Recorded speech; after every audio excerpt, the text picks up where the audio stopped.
Welcome back to The Explainer. I am so incredibly pumped you're here because today we are breaking down what might literally be the most emotionally charged, high-stakes group of the entire 2026 FIFA World Cup. Just picture it. June 11th, 2026.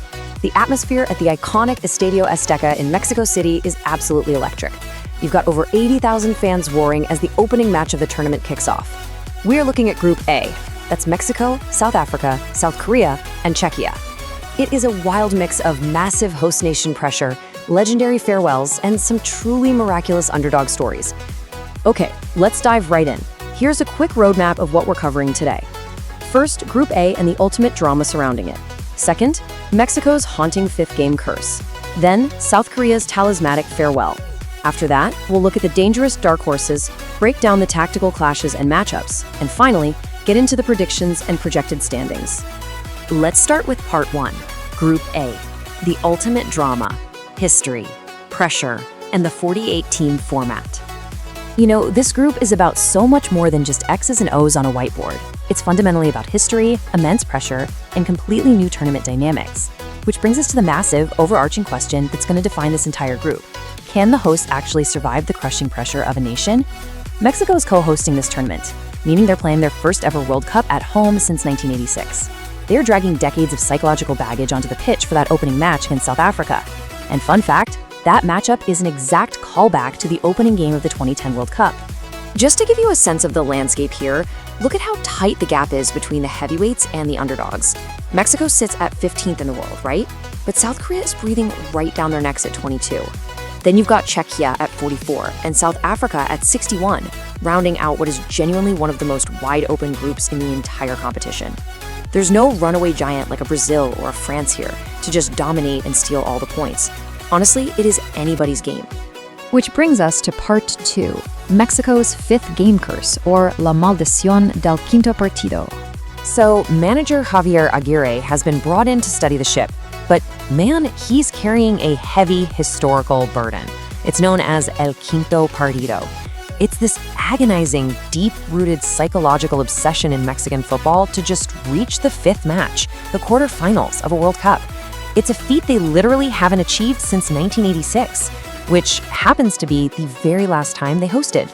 The heartbreak here is historic. Let's trace it back.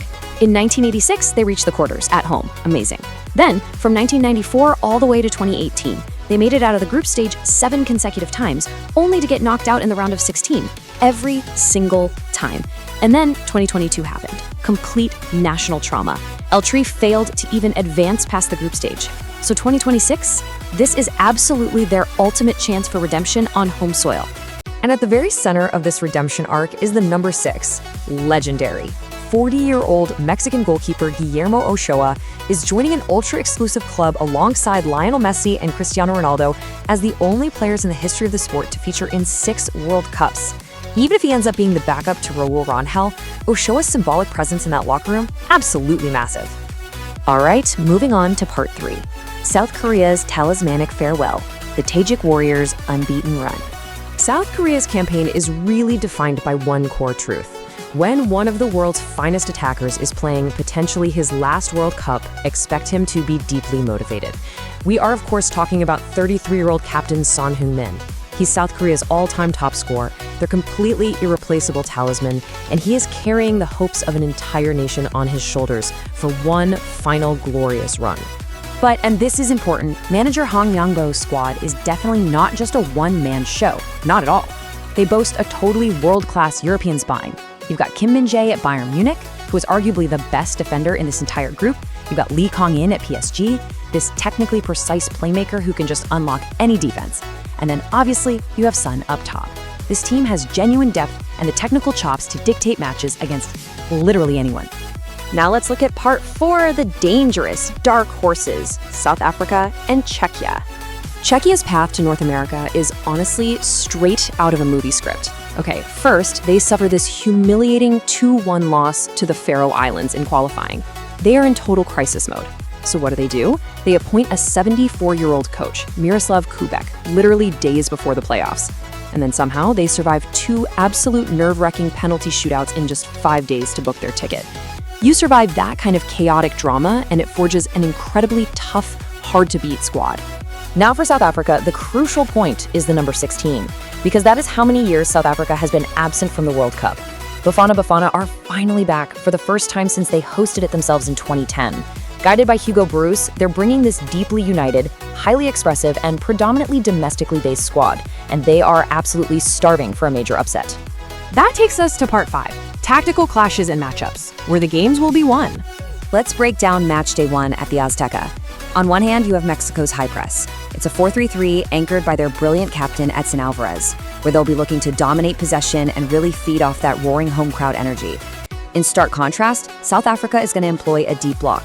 They are perfectly happy to just sit back, absorb all that pressure, rely on their heroic goalkeeper, Ronwen Williams, and then bam, strike directly with explosive, punishing pace on the counterattack. It is a classic stylistic clash. And then you have the other huge match day 1 clash, South Korea's precision going right up against Czechia's physicality. South Korea brings a highly technically refined 4-2-3-1 system. They love stringing together tight passes with high pressing creativity. Czechia, meanwhile, they play a very old-school, highly effective European style. It's a 3-4-2-1 built on pure aerial dominance, deadly set pieces, and the clinical finishing of Bayer Leverkusen striker Patrick Schick. If Czechia manages to bully South Korea physically, they could very easily steal points. Finally, let's wrap up with part 6. Predictions and projected standings, what the data says. So, who actually makes it out of this group alive? Let's bring in the hard statistical probabilities. The Opta supercomputer heavily favors Mexico to top the group at 47.8%, and they're highly likely to reach the last 16 at 52%. But check out that terrifying drop-off for the last 8. Only a 24.2% chance to reach the quarterfinals. The Quinta Partido, that 5th game curse, is literally baked into the statistical models. It's a monumental hurdle. Looking at the consensus projections, they show Mexico taking the top spot with 7 points, really riding that massive home field advantage. South Korea is tipped to secure second with 6 points, mainly on the back of their elite European quality. Then you have Czechia fighting hard for 5 points in third, and South Africa, despite all their incredible resilience, projecting at 1 point in fourth. But wait, here is the massive twist for 2026. The expanded 48-team format completely changes the math. Unlike in past tournaments, a third-place finish could actually be enough to reach the new round of 32. This keeps Czechia's hopes, and honestly, even South Africa's hopes, incredibly viable, right up to the final whistle of match day 3. It entirely shifts how managers are going to strategize those final group games. You don't necessarily have to win, you just have to survive. Which leaves us with this final thrilling question to chew on. Will the heavy favorites crumble under the overwhelming pressure of a home nation? Or is a dark horse going to swoop in and steal the spotlight on the world's biggest stage? Honestly, that's the unpredictable beauty of this game we all love. Group A has all the ingredients for absolute magic. Thank you so much for hanging out and exploring this with me today. I really hope you enjoyed this explainer, and I'll catch you next time.